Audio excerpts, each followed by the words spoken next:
Assalamualaikum warahmatullahi wabarakatuh. Berikut adalah tugas video kolaborasi kelompok 4 angkatan 4 Latsar CPNS 2022 Pemprov Lampung. Di sini kami akan mengkolaborasikan video yang bertemakan tentang donor darah. Sebelumnya kami akan memperkenalkan diri terlebih dahulu. Pertama ada Salam Hari Akbar sebagai petugas pengambil darah. Kemudian yang kedua ada Okto Yurisman sebagai dokter dan pendonor darah kedua. Kemudian ada Yuda Andika sebagai pendonor ke-1. Setiana sebagai petugas pemeriksaan darah. Subi Asita sebagai keluarga pendamping pendonor. Ristanti Clara Putri sebagai petugas seleksi donor. Nia Tri Lestari sebagai petugas input. Donor darah biasa digunakan sebagai transfusi darah kepada pasien-pasien yang membutuhkan, seperti pasien anemia, pasien kemoterapi, pasien hemodialisa, dan pasien pendarahan. Nah, di sini adalah salah satu contoh transfusi darah yang ada di lapangan. Berikut adalah video kolaborasi kami tentang donor darah. Langkah pertama adalah pendonor datang ke unit transfusi darah bersama pendamping keluarga pendonor. Kemudian, pendonor dan pendamping pendonor diarahkan untuk jalan ke dalam ruangan seleksi donor.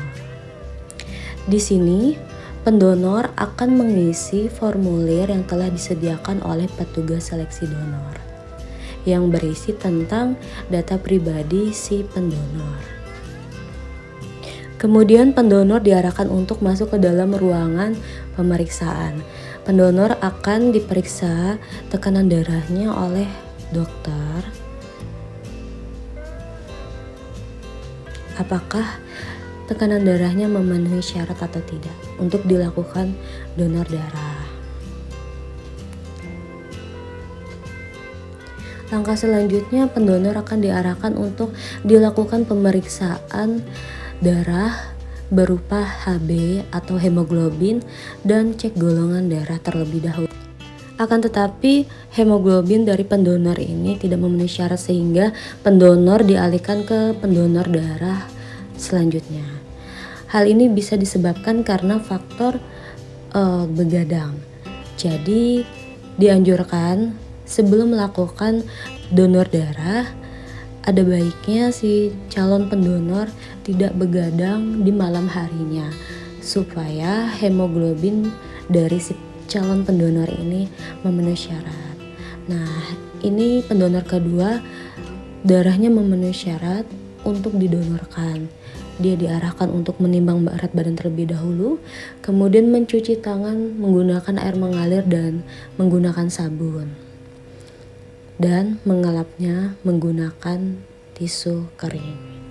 Kemudian pendonor diarahkan untuk ke dalam ruangan pendonor dan diambil darahnya oleh petugas. Ini adalah proses daripada pengambilan darah.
Setelah melakukan donor darah, si pendonor dianjurkan untuk istirahat beberapa saat sebelum bangun.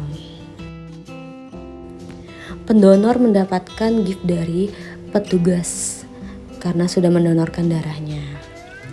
Nah, kemudian petugas mengambil formulir dari pendonor untuk dilakukan input ke dalam komputer. Ya, begitulah kurang lebih langkah-langkah daripada proses pendonoran darah yang ada di lapangan, khususnya di unit transfusi darah Rumah Sakit Abdul Muluk. Donor darah ini sangat banyak manfaatnya.